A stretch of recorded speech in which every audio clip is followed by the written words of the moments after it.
Imagine perder tudo em um único dia. Sua família, sua casa, sua liberdade.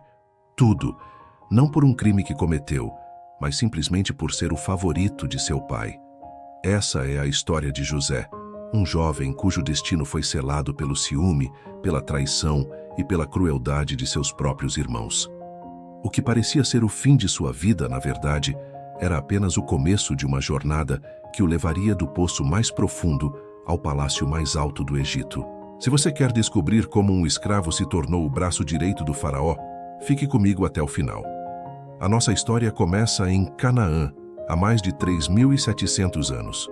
José, um jovem de 17 anos com olhos expressivos e um semblante nobre, era o 11º filho de Jacó.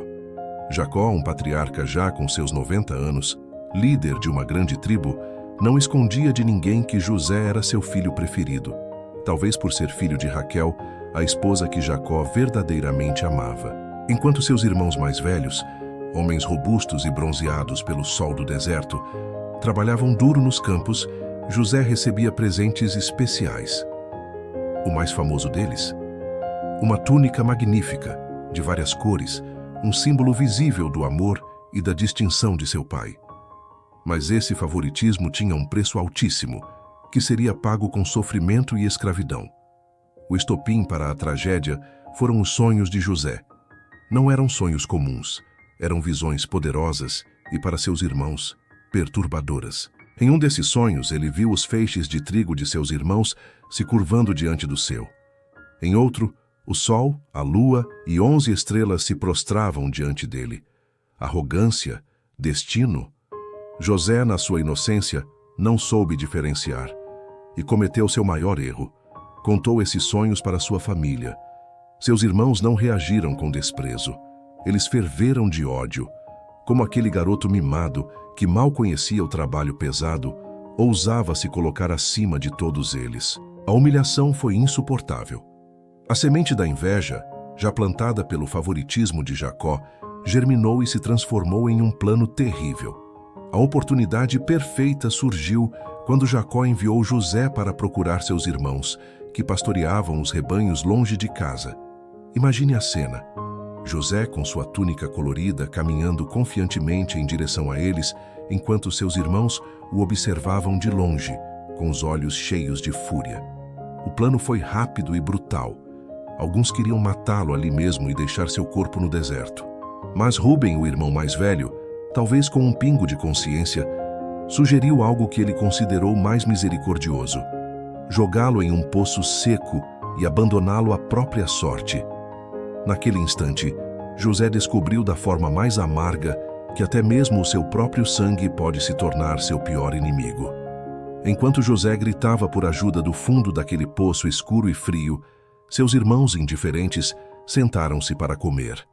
A frieza deles era assustadora, mas o destino de José ainda não estava selado.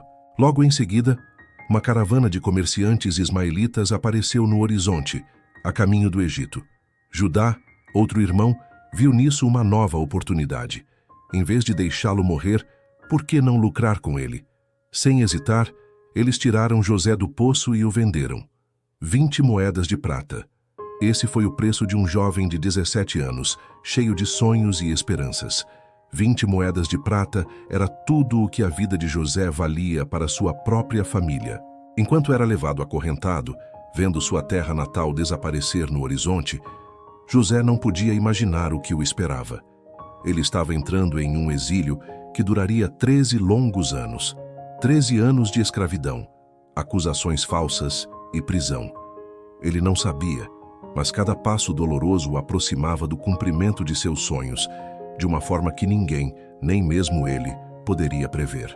Sua história, a partir de agora, não seria mais a de um filho favorito destruído pelo ciúme, mas a de um homem que, das correntes, se ergueria para aconselhar o homem mais poderoso da terra, o faraó do Egito. A jornada de José no Egito foi cheia de provações. Comprado por Potifar, o capitão da guarda do faraó, sua inteligência e integridade o fizeram se destacar rapidamente. Ele se tornou o administrador de toda a casa de seu senhor. Tudo que José tocava prosperava. Mas sua aparência nobre e seu caráter exemplar também atraíram o tipo errado de atenção. A esposa de Potifar tentou seduzi-lo repetidamente. Fiel a Deus e a seu senhor, José a recusou todas as vezes. Um dia, frustrada e humilhada pela rejeição, ela o agarrou por suas vestes. Ele fugiu, deixando o manto para trás. Enfurecida, ela usou a túnica como prova falsa e o acusou de tentativa de abuso. Sem direito à defesa, o jovem hebreu foi lançado na prisão real. Do posto de administrador de confiança, José caiu para o status de prisioneiro. Mesmo ali, na escuridão da cadeia, sua capacidade de liderança e sua fé não o abandonaram. Logo, o carcereiro percebeu que José era diferente e o colocou como responsável por todos os outros prisioneiros. Foi na prisão que seus dons proféticos ressurgiram. Ele interpretou corretamente os sonhos de 2 servos do faraó que estavam presos com ele: o copeiro-chefe e o padeiro-chefe. Ao copeiro, previu que seria restaurado ao seu posto. Ao padeiro, que seria executado. Tudo aconteceu exatamente como José disse. Ele só pediu uma coisa ao copeiro: quando tudo estiver bem contigo, por favor, lembra-te de mim e fala de mim ao faraó, para que ele me tire deste lugar. Mas, uma vez livre, o copeiro se esqueceu. 2 anos se passaram, 2 longos anos em que José permaneceu esquecido na prisão. Até que uma noite, o próprio faraó teve 2 sonhos perturbadores que ninguém no Egito conseguia interpretar. Ele sonhou com 7 vacas gordas, sendo devoradas por 7 vacas magras, e com 7 espigas de grão cheias, sendo devoradas por 7 espigas mirradas. Desesperado, ele convocou todos os sábios e magos do seu reino, mas nenhum deles pôde dar um significado aos sonhos. Foi então que o copeiro-chefe finalmente se lembrou do jovem hebreu na prisão. Imediatamente, José foi chamado à presença do faraó. Limpo, barbeado e com roupas novas, José se apresentou diante do homem mais poderoso do mundo. Com humildade, ele disse ao faraó: não está em mim. Deus é quem dará uma resposta de paz ao faraó. José então interpretou os sonhos. Os 7 anos de fartura, representados pelas vacas gordas e espigas cheias, seriam seguidos por 7 anos de uma fome tão severa que consumiria toda a abundância anterior. Mas José não parou na interpretação. Ele foi além e propôs um plano: que o faraó nomeasse um homem sábio e prudente para administrar o Egito, armazenando 1/5 de toda a colheita durante os anos de fartura, para que o povo pudesse sobreviver durante os anos de fome. O faraó, um homem imponente, de olhar calculista e acostumado a ser obedecido, ficou maravilhado. Ele olhou para seus conselheiros e disse: acharíamos por acaso homem como este, em quem há o Espírito de Deus? Naquele momento, o destino de José mudou para sempre. O faraó olhou para o jovem hebreu que estava diante dele e declarou: tu serás sobre a minha casa, e por tua boca se governará todo o meu povo. Somente no trono eu serei maior do que tu. Aquele menino que foi vendido como escravo por 20 moedas de prata, agora recebia o anel de sinete do faraó, vestes de linho fino e um colar de ouro. Ele se tornou o governador de todo o Egito, o segundo homem mais poderoso do império. Aos 30 anos, o sonho daquele jovem de 17 anos estava começando a se tornar uma realidade inimaginável. O escravo havia chegado ao palácio. A história de José nos mostra que mesmo nas situações mais sombrias, quando somos traídos e esquecidos, um propósito maior pode estar em andamento. Sua jornada de sofrimento o preparou para salvar nações inteiras. O que você faria se estivesse no lugar dele? José chegou ao Egito não como um homem, mas como uma mercadoria. Acorrentado, faminto e traumatizado, ele foi vendido a Potifar, um oficial poderoso do faraó. Qualquer pessoa em sua posição teria desistido, teria caído em depressão, amargura e desespero. Mas não José. Mesmo em sua escravidão, ele fez uma escolha que mudaria tudo. Escolheu trabalhar. Escolheu dar o seu melhor. Escolheu ser digno, mesmo quando ninguém esperava isso dele. E é aqui que começamos a ver a verdadeira medida do caráter de um homem. Potifar notou rapidamente que este escravo era diferente. Enquanto outros homens reclamavam e cometiam erros preguiçosos, José, um jovem de traços semitas e olhar expressivo, trabalhava com precisão, dedicação e inteligência. Seus olhos buscavam sempre como fazer as coisas melhor. Sua mente estava constantemente analisando, planejando, melhorando. Em pouco tempo, José não era mais apenas um escravo qualquer. Ele se tornou o administrador da casa de Potifar. Tudo o que o oficial possuía foi colocado sob a responsabilidade daquele jovem estrangeiro. Mas aqui reside uma verdade que poucos entendem. Sucesso sem caráter é apenas uma bomba relógio esperando explodir. E essa bomba estava prestes a detonar. A esposa de Potifar era uma mulher de beleza hipnotizante e desejo consumidor. Ela havia observado José dia após dia, seu rosto másculo, seus músculos tonificados pelo trabalho árduo, sua dignidade mesmo na escravidão. Um dia, quando o marido estava fora, ela se aproximou de José com propósitos que não precisam de explicação. Ela desejava seduzi-lo, usá-lo, dominá-lo. Mas José recusou. Ele recusou porque, mesmo como escravo, possuía algo que sua dona nunca teria: integridade. Ele disse a ela que não podia cometer tal traição contra seu senhor e que sua lealdade a Deus era maior do que qualquer tentação carnal. A mulher, furiosa ao ser rejeitada, fez o que pessoas desprezadas frequentemente fazem. Ela mentiu. Ela acusou José de tê-la atacado. Uma mentira simples, mas letal. Potifar, cego pela raiva e pela humilhação de ter seu nome manchado, condenou José.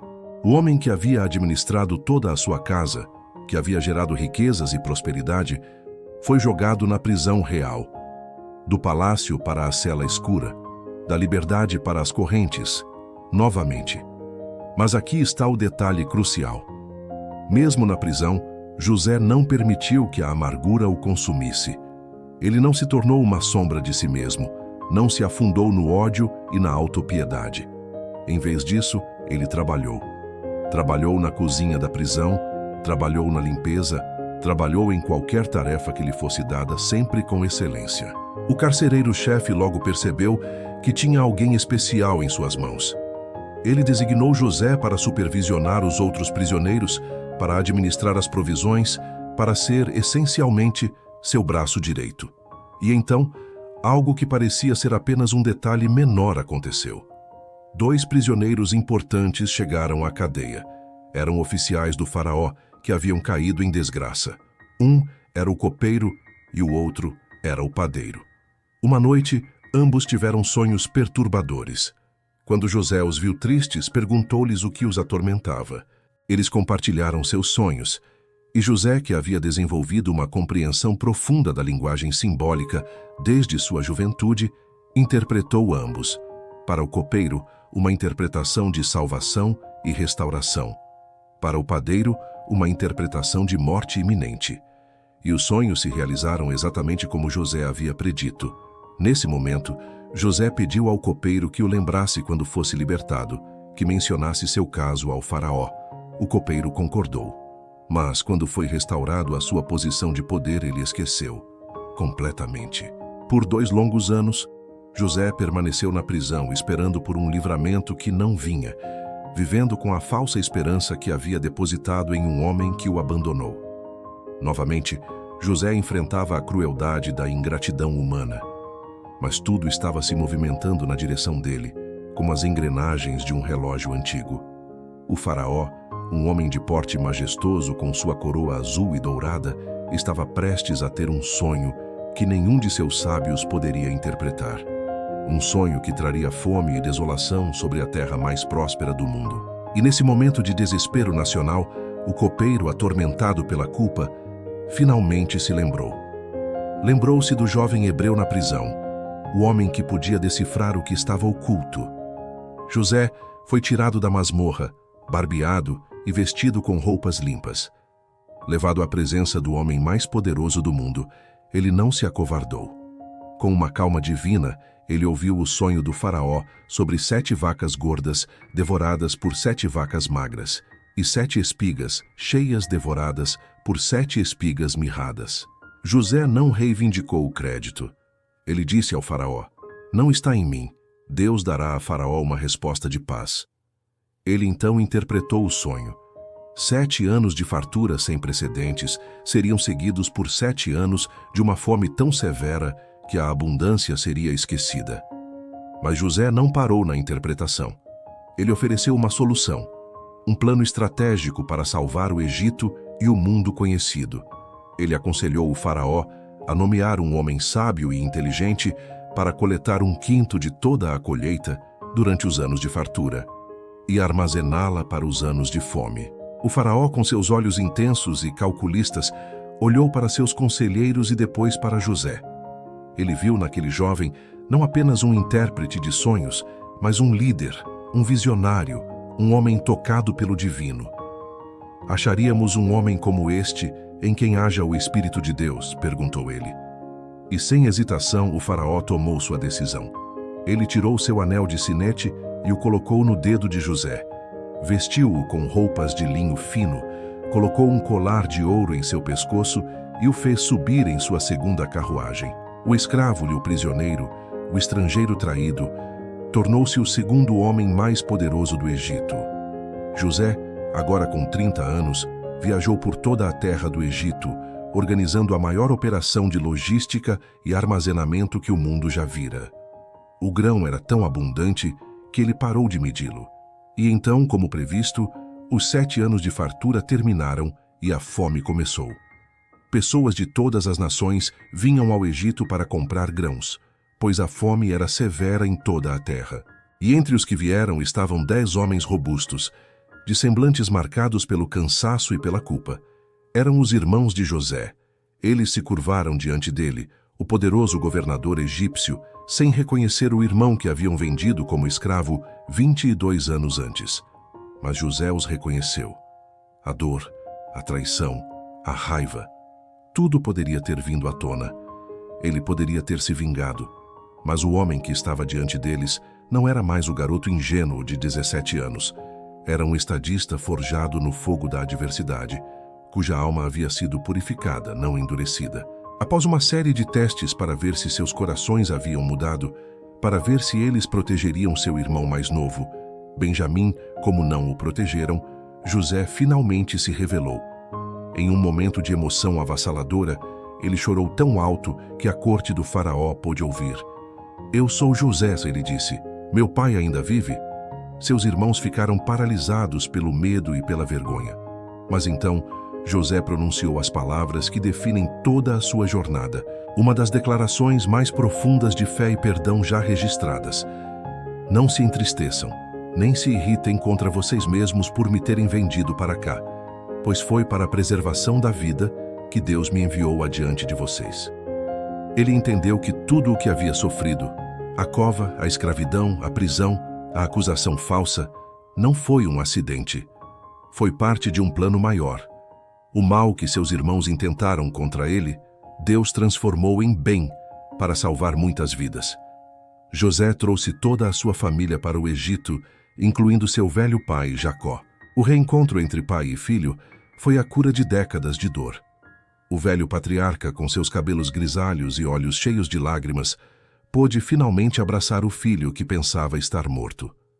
José sustentou sua família, deu-lhes a melhor terra do Egito e os protegeu da fome. O escravo se tornou o salvador. O rejeitado se tornou a pedra angular.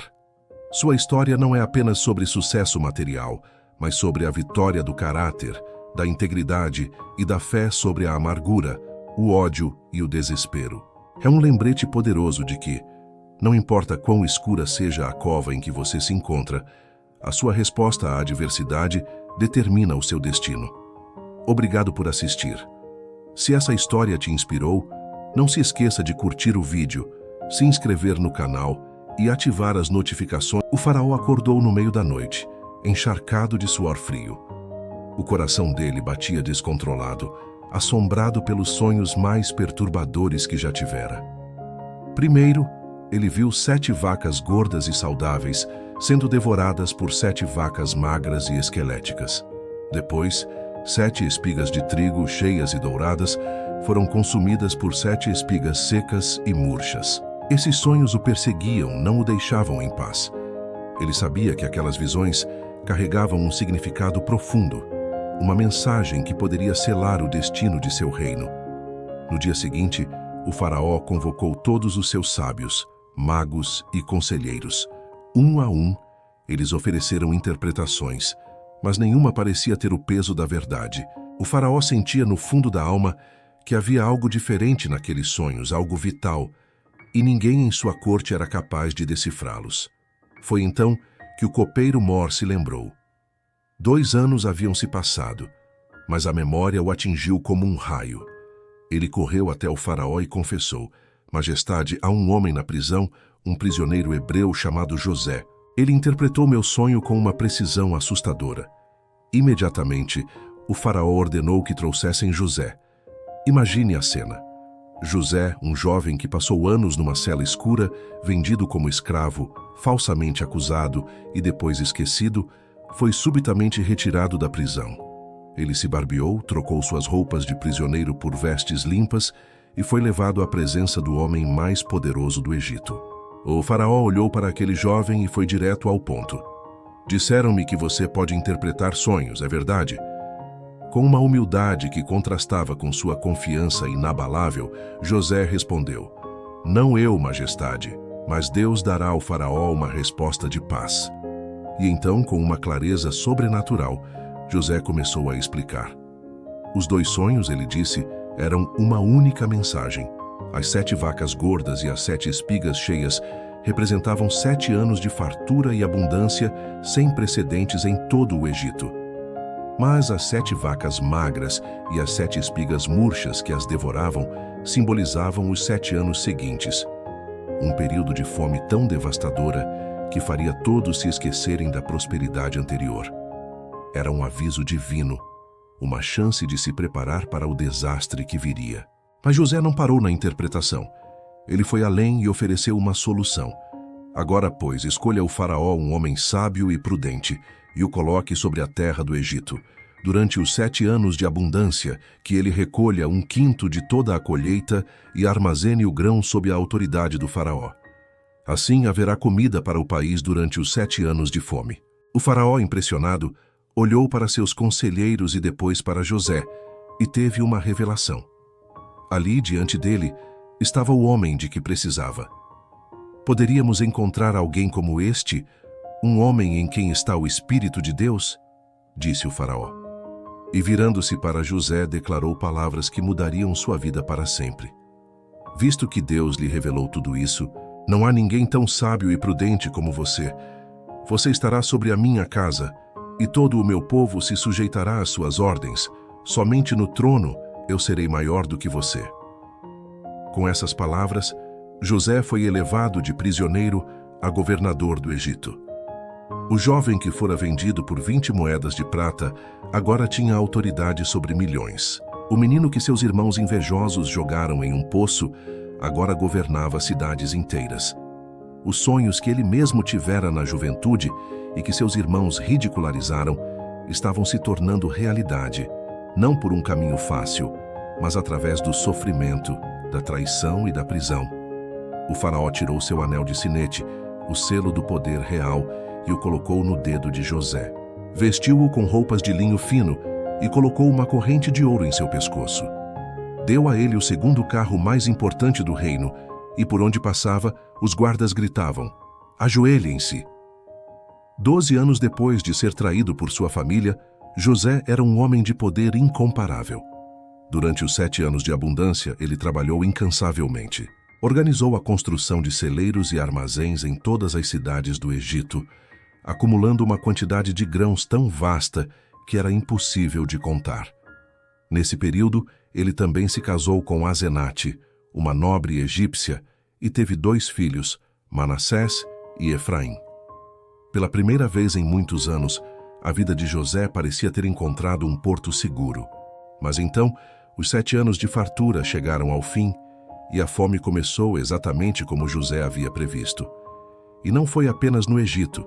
A escassez se espalhou por todas as terras vizinhas. O povo egípcio, sem ter o que comer, começou a clamar ao faraó por pão. E o faraó lhes dizia: Vão a José e façam o que ele lhes disser.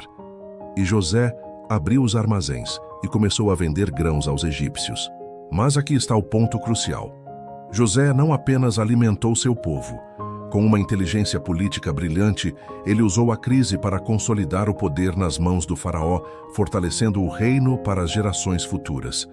O Egito não apenas sobreviveu à fome, ele prosperou sob a liderança de José. Enquanto isso, a centenas de quilômetros dali, em Canaã, sua terra natal, a fome também castigava. Seus irmãos e seu velho pai Jacó, que acreditava que José estava morto há anos, também estavam desesperados, sem ter o que comer. Mal sabiam eles que a única esperança de salvação estava nas mãos do irmão que um dia eles traíram e venderam como escravo. A história de José nos mostra que mesmo nos poços mais profundos e nas prisões mais escuras, um propósito maior pode estar se desenrolando. O que parece ser o fim pode ser, na verdade, apenas o começo de uma jornada extraordinária. Do perdão à redenção. Jacó, o pai de José, aquele homem que havia favorecido seu filho e sem saber o havia condenado, ouviu falar que havia alimento no Egito. Com o coração pesado pelo tempo e pela perda, ele enviou seus filhos, os mesmos que haviam vendido José como escravo, para comprar comida. Imagine o momento em que esses homens, robustos e de semblantes marcados pela inveja e pelo cansaço do deserto, chegaram ao Egito. Eles se apresentaram perante o vice-faraó, sem saber que estavam diante de seu próprio irmão. José os reconheceu imediatamente.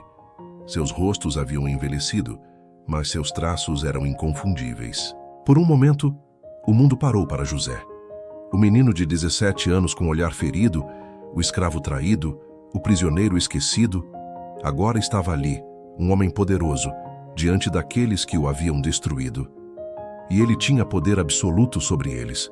O que José fez naquele momento é a essência do que o torna uma figura histórica que ecoa através dos séculos. Ele não os matou. Ele não os humilhou apesar de ter todo o direito de fazê-lo. Em vez disso, ele começou a testá-los. Ele os acusou de serem espiões, os interrogou duramente, manteve Simeão como refém e exigiu que trouxessem seu irmão mais novo, Benjamim. Ele precisava saber, seus irmãos haviam mudado, haviam desenvolvido compaixão e caráter durante todos esses anos. E quando eles retornaram com Benjamim, quando José viu seu irmão mais novo, algo dentro dele se quebrou. Ele se retirou para chorar em secreto. Seu corpo inteiro tremeu com as lágrimas reprimidas de anos. Mas, ainda assim, ele voltou e continuou seu plano. Ele colocou secretamente um cálice de prata na bolsa de Benjamim. Quando o acusou de roubo, seus irmãos protestaram veementemente. Foi então que Judá, aquele mesmo irmão que havia sugerido vender José em primeiro lugar, se aproximou do vice-faraó com um discurso que mudaria tudo. Judá ofereceu a si mesmo como escravo no lugar de Benjamim, porque sabia que a perda de mais um filho amado destruiria seu pai Jacó. Aquele momento demonstrou que Judá havia mudado, que ele havia desenvolvido empatia, sacrifício e amor. Naquele instante, algo dentro de José cedeu completamente. Ele não podia mais manter a farsa. Com a voz tremendo, ele disse aos seus servos que saíssem, que ninguém podia vê-lo naquele momento. E então, com lágrimas escorrendo pelo seu rosto, ele se revelou. Eu sou José, seu irmão, aquele que vocês venderam para o Egito. O silêncio na sala era ensurdecedor. O choque nos rostos deles era absoluto. Eles esperavam a morte. Em vez disso, ouviram algo inesperado. Perdão. José disse a eles que não se assustassem, que não ficassem bravos consigo mesmos. Ele explicou que Deus o havia enviado antes deles para preservar suas vidas, para salvá-los da fome. Aqui está a diferença entre vingança e redenção.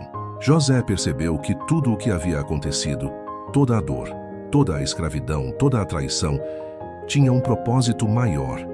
Se não tivesse sido vendido, não estaria no Egito. Se não estivesse no Egito, não poderia interpretar o sonho do faraó. Se não tivesse interpretado o sonho, não poderia preparar o reino para a fome. E se não tivesse preparado o reino, seu próprio pai e sua família teriam morrido. Ele havia sido o instrumento da redenção de toda a sua família, e agora entendia isso. José ofereceu a seus irmãos e a seu pai a melhor terra do Egito para viverem. Ele alimentaria sua família durante toda a fome. Quando Jacó, o patriarca de barba branca e olhar cansado, finalmente entrou na presença de seu filho, um homem que ele havia chorado por mais de uma década, caiu chorando nos braços de José. O patriarca banhava seu filho com lágrimas de alegria, de remorso, de esperança restaurada. Pai e filho foram reunidos. A ferida da traição havia sido curada com o bálsamo do perdão verdadeiro. José viveu para ver seus filhos crescerem, seus netos nascerem, e sua família se estabelecer no Egito. Quando finalmente morreu, aos 110 anos, deixou um legado que transcende séculos. Ele não foi apenas um homem que foi elevado de escravo a príncipe. Ele foi um homem que escolheu a integridade quando podia ter caído em depravação, que escolheu o trabalho quando podia ter reclamado, que escolheu o perdão quando podia ter se vingado. A história de José nos confronta com uma pergunta profunda. Qual será sua resposta diante da injustiça? Você se tornará amargo ou melhor? Buscará vingança ou redenção? A vida de José prova que o caráter não é construído durante os bons tempos, mas durante as piores circunstâncias. É fácil ser uma boa pessoa quando tudo está indo bem. É fácil ser generoso quando você tem abundância. Mas é durante os poços escuros, as prisões injustas e os esquecimentos cruéis que o verdadeiro caráter é revelado. Se esta história tocou seu coração, se ela despertou algo dentro de você, deixe seu comentário abaixo. Diga-nos, qual foi o momento que mais o impactou? E mais importante, o que você fará diferente em sua vida após ouvir a história de um homem que transformou sofrimento em propósito? Muito obrigado por assistir. Se você gostou, não se esqueça de se inscrever no canal e ativar as notificações para mais histórias como esta. Até a próxima!